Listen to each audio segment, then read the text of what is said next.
Maithili express की शानदार प्रस्तुति सपना म्यूजिक। तोरा पिल्ली सा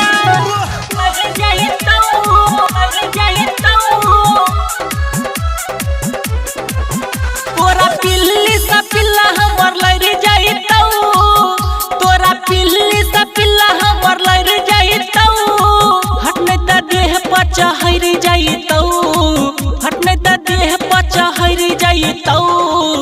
तोरा पिल्ली सा पिल्ला हमर लड़ जाइतौ, तोरा पिल्ली सा। सपना म्यूजिक मैथिली एक्सप्रेस की शानदार प्रस्तुति।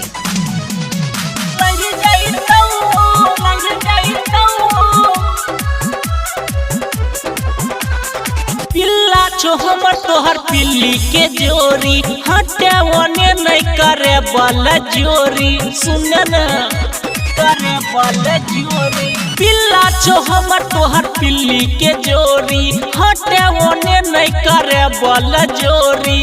झूठे मुठे के नहीं त लड़ जाइतौ, झूठे मुठे के नहीं त लड़ जाइतौ। तोहर पिल्ली सा पिल्ला हमर लड़ जाइतौ, तोहर पिल्ली सा।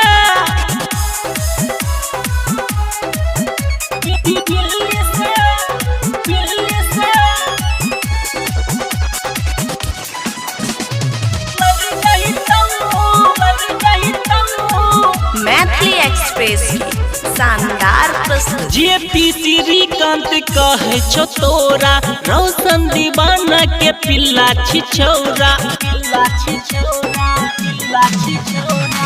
मंजेश मुनमुन कहे छो तोरा, रोशन दीवाना के पिल्ला छिछौरा।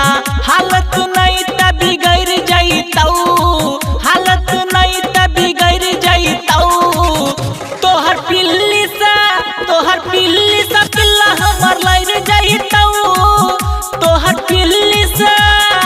Presented by Sapna Music। Maithili express की शानदार प्रस्तुति।